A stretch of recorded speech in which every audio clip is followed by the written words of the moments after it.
Mortal Kombat 11 was released in March of 2019, and across its year-long life to this point, it's exceeded expectations. The reviews were ridiculous. The title placed number 5 in the best-selling games of 2019 list, trailing only the titans that are Borderlands, Madden, NBA, and Call of Duty. Those who purchased the Combat Pack have seen their roster greatly expand over these last 12 months.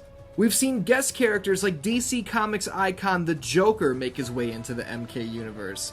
The Terminator has thrown his hat into the ring. We've got Mortal Kombat legends like Shang Tsung, Nightwolf, and Sindel joining the fight, just to name a few.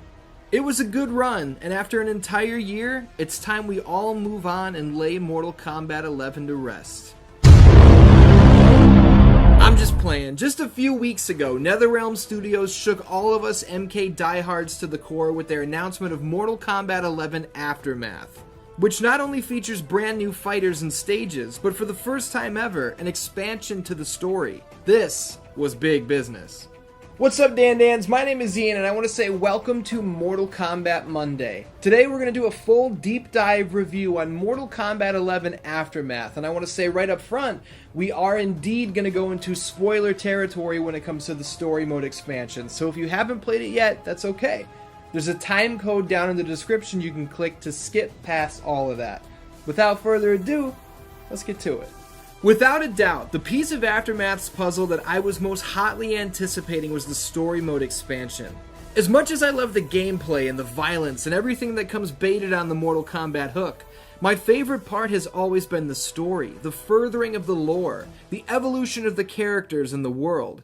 When the Aftermath trailer dropped and I found out I was getting more story content and I didn't have to wait until 2023 for Mortal Kombat 12 to give it to me, I was ecstatic. Mortal Kombat 11, as you already know, hopefully, really swings for the fences with its story mode and made some titanic changes to what we know and love. When it's all said and done, Raiden is immortal, having turned his god status over to Kang, who is now the protector of Earthrealm and the god of fire and thunder, and the keeper of the hourglass and the shaper of the sands of time. Jesus Christ, Kang has a lot to fucking worry about. Aftermath opens right at the end of the Kronika fight. Kang gives her the business, turns her to glass, and shatters her into a million pieces.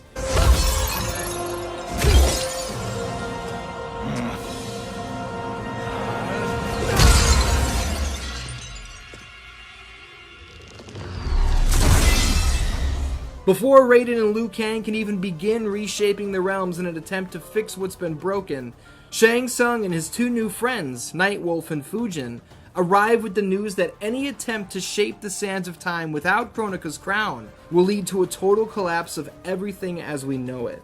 Liu Kang, the goddamn genius, shattered the crown when he tuned up Kronika, if you're keeping score. Obviously there are trust issues here. Shang Tsung is a low-down, dirty snake, we all know this, but he seems to be the only option. Let me just say, from the very beginning here, I had a smile plastered on my face like a child in a toy store. The fucking coolness of Cary Hiroyuki Tagawa reprising the role of Shang Tsung cannot be overstated. I said it in the History of Mortal Kombat Part 6, this guy was born to play this role, and I could not contain my childlike excitement of being able to see this again. Why are we listening to this snake? Because I am a snake who's toiled beside Kronika, learning her secrets. I know them. Do you? But back to business. Liu Kang goes along with Shang Tsung's plan to send him back in time and steal the crown so that the realms can be reshaped and an uneasy alliance is formed. The trio are sent back in time, they land right in the middle of the war in Shao Kahn's arena, they fight some bad boys, boom boom boom, and that's when Shang Tsung drops another bombshell. He wants to resurrect Queen Sindel, stripping her of her revenant form, to aid the group in their efforts in the plan. Shiva, blinded by her sorrow over having let Sindel be killed in the first place, aids them in the scheme. Sindel is resurrected, a beautiful moment ensues between mother and daughter, and holy shit, maybe Shang Tsung isn't really a snake. Maybe he's got the best intentions after all. We will rendezvous at the Isle of Kronika. The fools believe victory is at hand.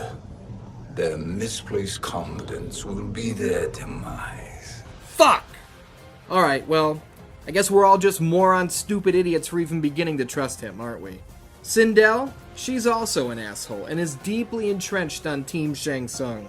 Shao Kahn is placed in the Soul Chamber and healed to Prime status, and now he's on Team Shang Tsung. And to quote Johnny Cage from Mortal Kombat Annihilation, this is not good. This is actually my favorite part of the Aftermath story expansion. We finally get to play as the bad guys. First, we take control of Sindel, and we're dispatching good guys left and right. Next up, we get the option to step into Shao Kahn's boots and utterly destroy Cassie and Johnny Cage. The younger version of Kung Lao is killed when he's tossed into the Sea of Blood. The younger Kitana and Liu Kang are absolutely decimated by Sindel and Shao Kahn. And god damn it, this is what I've wanted for so long.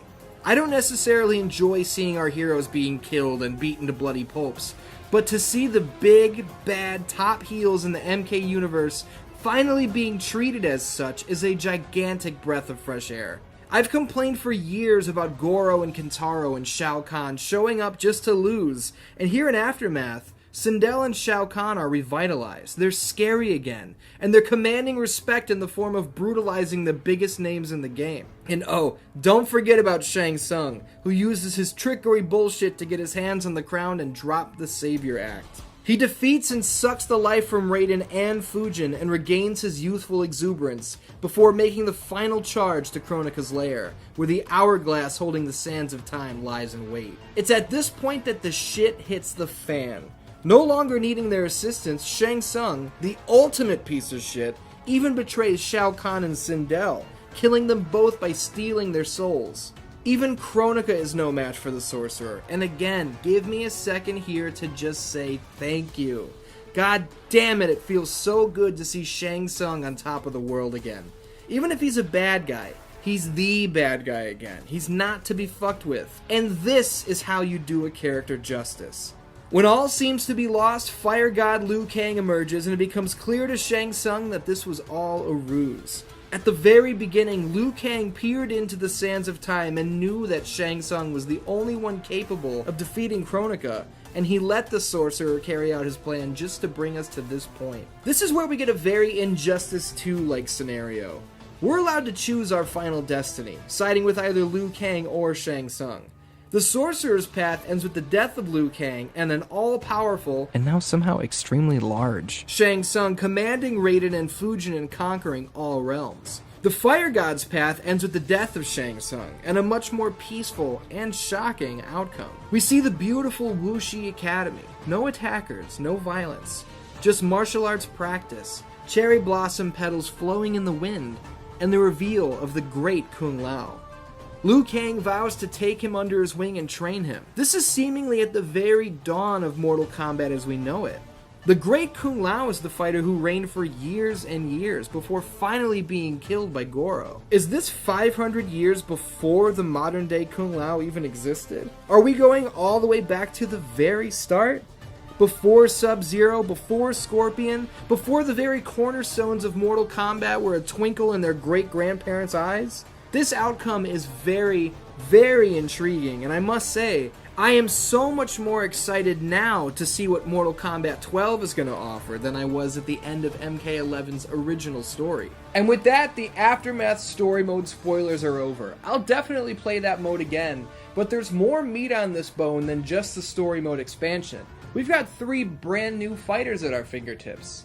Playing Mortal Kombat as a child, my imagination would run wild every here and there, but I never envisioned a future where fucking ROBOCOP would have his own set of fatalities. ROBOCOP is one of those characters, much like Mortal Kombat X's Jason Voorhees, where I found myself wondering if it would work, or if it'd feel like it was too much of a stretch, just a shoehorn job of trying to make him fit. I'm happy to report that ROBOCOP's moveset and overall presentation fit perfectly. NetherRealm are the kings of guest characters. I don't know how they do it. He's a little heavy for my taste. I prefer much faster fighters with more natural feeling combos, but I must say, playing as ROBOCOP is a blast. More on that with next week's episode of MK Monday, hint hint. Next up is Shiva, the queen of the Shokan, complete with her trusty strange blue fireball and her foolproof stomp move. It's nice to have Shiva back. At a glance, you could say she was an MK9, that was only 2 games ago, it hasn't been that long. Dude, MK9 came out almost 10 years ago. Shiva's got an updated look with a more humanish looking face, which I think was done to make her easier to buy as a good guy. I do have to say though, we've been 100% positive so far, but Shiva's voice acting is not very good. By concealing you from Kitana, I betray my oath to her, but my life belongs to Sindel. I understand she's not a human, she's a Shokan, so she's not going to be super fast and witty like Cassie Cage, but good god do her lines feel stiff. I wasn't a big fan in that regard. Our third and final new fighter that comes along with Aftermath is none other than the God of Wind, Fujin. This man has not been playable in 14 years, DanDans. Mortal Kombat Armageddon on the PS2 was his most recent appearance until now, so hell yeah, it's good to have him back. And that last appearance barely counts, because fucking everybody was in Armageddon. They didn't have a choice. His moveset is awesome, his fatalities are fucking brutal, and to see him playing such a major role in the overall story feels like sweet, sweet justice. I was going to take a second to gush about the brand new stages and the stage fatalities, the Deadpool, the new level where you can jump on the projector and change the different retro backdrop behind the combatants. But that's not part of Aftermath. That was a free expansion that anybody with the game can download, so all of you can have that without even spending a dime, which is pretty cool. If there's one negative I have for the entire package, I gotta say, $40 feels a bit steep for the expansion. The story mode is around 3 hours long. We've got 3 new fighters and some extra skins that we'll get over time. But having spent $90 on whatever edition it was at launch that got me the base game and the combat pack, I'm now $130 into Mortal Kombat 11. Whereas if you haven't played the game at all, you can buy MK11 with the combat pack, plus everything that comes with Aftermath for $60. This is a lesson, I guess, that good things come to those who wait. I've paid more than double what a new adopter will pay, but hey, that's the name of the game. I've had a ton of fun with MK11, and seeing as though there's still new content coming out, I'll continue to do so for many moons to come. Aftermath has a little bit of everything under the hood. If you're a story guy like myself, they've got you covered. If you're that crazy person who wants to gain complete mastery of each and every fighter on the roster, shit, here's 3 new characters to figure out from scratch. The price point for an early adopter is a little steep for my taste, but if you're just jumping into the fray now, $60 for all this content is a hell of a deal, and I highly recommend it. The stage is set for MK12 in a way that has my mouth watering at the possibilities, and I can't wait to see what the future holds for the series. There it is, DanDans. Thank you for watching my review of Mortal Kombat 11 Aftermath. If you're a little on the fence about the price, I understand, but I personally think it's worth it, especially if you're a brand new player jumping in for the first time. Don't forget, 6/16/2020 is right around the corner. That's the premiere of the History of Resident Evil. I'm going to announce a new show. There's big business going on that day, so you don't want to miss it. Until next time, I love you, and I will see you next time. I fucked up my outro phrase, but I'm not going to shoot this again, so bye-bye.